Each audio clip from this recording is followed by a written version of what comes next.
She was born into a family carrying a secret so forbidden, even the neighbors avoided speaking their name. A daughter who was never allowed to simply be a child. From the moment she opened her eyes, her life was mapped out for her, twisted by tradition, poisoned by control, and bound by blood. She was not just a daughter, she was his wife. And history remembers her not as a victim, but as the most chilling reminder of what happens when a family chooses silence over truth and loyalty over justice. What you're about to hear is not folklore, it is not legend, it is the real story of a girl forced into the darkest role imaginable, hidden deep inside America's forgotten past. Hello everyone. Before we start, make sure to like and subscribe to the channel and leave a comment with where you're from and what time you're watching. That way, YouTube will keep showing you stories just like this one. The story begins in a rural town, quiet, isolated and bound by old-world traditions that clung to the community like chains. Families here were bound together by more than blood. They were bound by secrecy. Outsiders often wondered why the town carried such a heavy silence, why the homes seemed to lean inward, whispering their shame through creaking doors and shuttered windows. But within those walls lay a truth so unbearable that even generations later, few dare to speak it aloud. A man who refused to let his bloodline die, a daughter robbed of innocence, and a community that turned its head rather than face the horror growing within. This was not just a family tragedy. It was a curse that echoed through time, haunting every generation that followed. And it all began with one girl, whose identity would forever be erased beneath the title she never asked for, her father's wife. The records from that era are scarce, fragmented, and deliberately incomplete. Court documents were mysteriously sealed, baptism records lost in fires that many believed were no accident, and entire branches of the family tree cut away as though they had never existed. But whispers persisted. In small-town America, nothing ever stays buried forever. The neighbors told stories in hushed tones of a girl who grew up too quickly, a girl who was never seen laughing with friends or walking freely through the fields. Her presence was always shadowed by the man who should have been her protector, but who instead became her captor. The father himself was spoken of with fear, not respect. He was described as stern, controlling, a man who rarely allowed his daughter beyond the edge of their land. To outsiders, he preached the values of faith, family, and purity.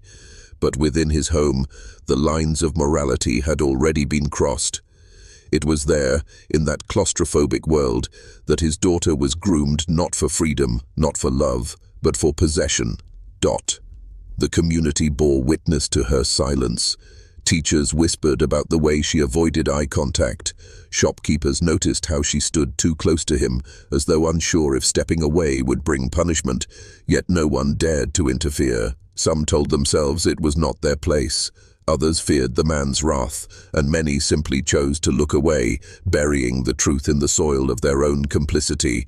The cruelty of the story is not only what was done to her, but how many people allowed it to happen. For in the end, silence becomes its own kind of violence. And while her father's hand may have shaped her fate, it was the town's refusal to act that ensured her suffering would stretch on, unbroken for years. By the time she reached her teenage years, the girl had already been stripped of the life she might have known. Childhood games, friendships, and schoolyard crushes were never hers to experience. Instead, her days were marked by quiet obedience and the unspoken knowledge that her body was no longer her own. What outsiders might have seen as a dutiful daughter was, in truth, a girl trapped in a prison that wore the disguise of family. Her father justified his actions in whispers to trusted confidants, twisting religion and tradition to mask the horror of what he was doing. He claimed it was about preserving the bloodline, about keeping the family pure. To some, his words were nonsense, but to others, those too afraid to confront him, it became easier to accept his justifications than to expose his sins. Slowly the lies hardened into silence, and silence calcified into acceptance. Within the walls of their home, she was forced into the role of wife, cooking meals, cleaning the home, lying in the same bed as the man who should have been her guardian. At night, when the lights dimmed and the world around them pretended not to see, the cruelest reality played out again and again. Each morning she wore her suffering like an invisible shroud, moving through the town with hollow eyes that few dared to meet. The cruelest part of this story is not only the father's control, but how he robbed her of even the language to name what was happening. She had no words for betrayal, no terms for abuse. In her world, the lines between father, protector, and captor blurred until she could no longer separate them. She was not allowed to question, not allowed to resist, and not allowed to dream of another life. And so the girl grew into a woman under the shadow of her father's hand. But her transformation was not one of freedom or choice. It was the slow, suffocating evolution of a cell reshaped by fear and submission, a reminder that sometimes the darkest prisons have no bars, only walls of silence and chains of blood. The deeper one looks into the history of this family, the more disturbing the patterns become. It wasn't only the father and daughter. Generations before them, similar whispers can be found scattered like broken glass across the archives. A cousin who never married but bore children with unknown fathers. A family Bible with entire names scratched out, as if erasing them from the page could erase the shame. Each clue suggests that this was not an isolated sin, but a sickness that passed like a curse from one generation to the next. When historians and researchers revisit these kinds of stories, they often find a chilling consistency. Isolated families in rural towns, cut off from outside influence, created their own rules. What would be condemned by the world was hidden behind closed doors, passed off as tradition, even necessity.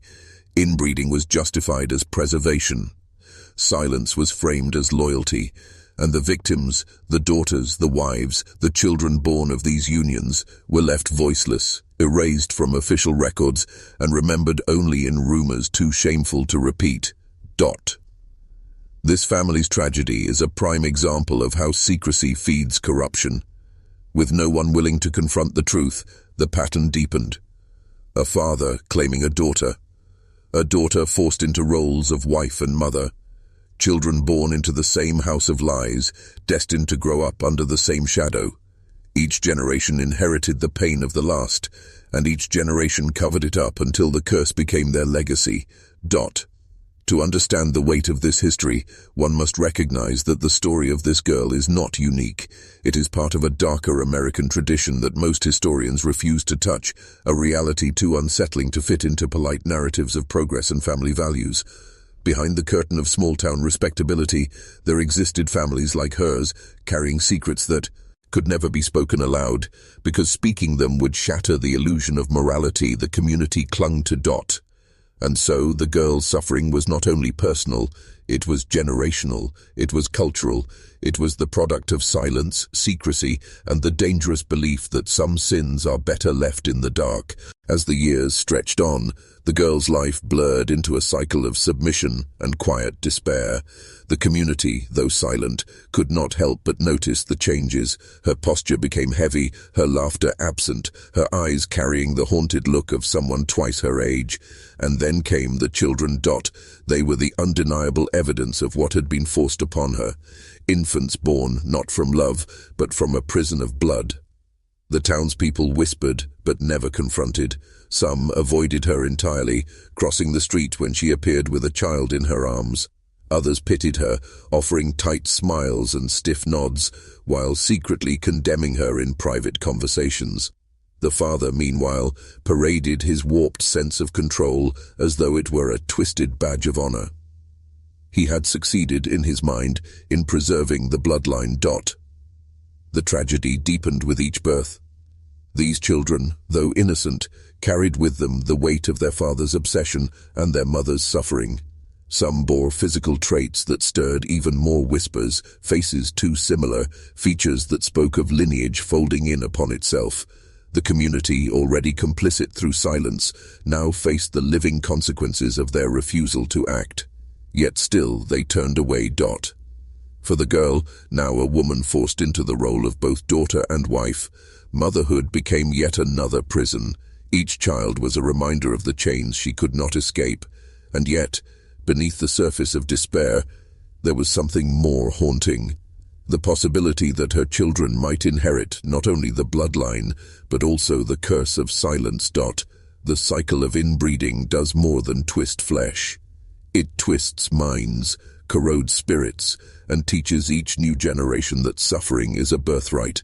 In this family, the sins of the father were not just visited upon the daughter, they were carved into the blood of the children. N, who followed. Her story, then, was no longer just her own. It had spread, like a shadow across the lineage, tainting each life it touched.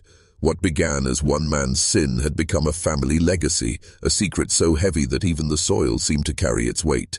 The children grew up under the same shadow that had destroyed their mother. They were raised in a house where love and violence wore the same mask, where family was not safety, but suffocation. Neighbors saw them only in fragments, walking to the general store in silence, their faces pale and withdrawn, their voices almost never heard. These children belonged to no community. They belonged to the curse. As they grew older, many townspeople began to notice unsettling traits. Some carried the physical signs of inbreeding, features that drew whispers and stares. Others seemed withdrawn, detached, as though they were already carrying the weight of generations past. The town knew the truth, but still did nothing. The silence had calcified into permanence. To speak was to invite shame, and shame was more terrifying than justice. But in the quiet corners of memory, even decades later, the story persisted. People would lower their voices and say, "That family, that girl, her father's wife." The phrase itself was a scar, a reminder of a truth too dark to fully articulate. If you're still watching, you're already braver than most. Tell us in the comments, what would you have done if this was your bloodline? Would you have broken the silence? Or would you have turned away like the others? It's a difficult question because silence is seductive. Silence protects the illusion of normalcy, but silence also feeds the darkness until it swallows not just one family, but an entire community's soul. And that is why this story matters, not just because of one father, one daughter, or even their children. It matters because of the collective failure to confront evil when it stood in plain sight. Her father's obsession with purity became the family's damnation, and the daughter, robbed of her childhood and motherhood, carried the unbearable weight of a crime she never chose. Yet the world remembers her not as a child, not as a victim, but as a shadowy figure in a town that wanted her forgotten. Time has a way of burying the past, but the deeper you dig, the more the roots reveal themselves. Decades later, descendants of this family still carried the scars. Some left the town, hoping distance could free them. Others remained trapped in the same cycle of silence and shame. Their names appeared in local records, birth certificates with missing fathers, marriages that raised uneasy questions, and deaths that came too soon. Each clue painted the picture of a bloodline trying and failing to escape itself. The girl who had once been her father's daughter and wife faded into anonymity, her name lost, her face remembered only in fragments. But her suffering lived on through the children who inherited the burden. Historians have traced cases like hers across rural America, each story echoing the same pattern: isolation, secrecy, and the corrosive power of silence. Families became prisons and bloodlines became cages. What makes this case so haunting is not only the cruelty of one man, but the way an entire community colluded in his crime. The neighbors who looked away, the relatives who whispered but never acted, the churches that preached morality but ignored the sin in their own pews, all became accomplices. Evil thrives when it is allowed to blend into the background. When people convince themselves it is easier to stay quiet than to confront the horror staring them in the face. Her father's obsession with blood purity was not unique. It was part of a darker thread woven through American history, a fixation on lineage, control, and ownership. Families like hers became cautionary tales whispered to children, yet rarely spoken aloud. And in that silence, the stories repeated themselves. The girl was not the first, and she was not the last. In the end, the legacy of this family is not measured only by what happened within their walls, but by how many others shared the same fate and were buried beneath the same silence. Her tragedy became a mirror, reflecting back at us the ugliest truth of all, that when darkness rises within a family, it is not only the family that is guilty, it is everyone who refuses to stop it. And so, her story dissolves into the shadows of history, carried only by whispers and half-buried records. She was a daughter, forced into the role of wife, a mother, forced into the role of victim, and a soul, silenced by the very people who should have defended her. Her life was not simply stolen, it was rewritten, erased, and hidden beneath the fragile illusion of family honor. What makes her tale unbearable is that it is not hers alone. Across forgotten corners of America, countless others lived and died under the same curse of silence. Girls forced into roles they never chose, bloodlines folded in on themselves until identity itself became twisted.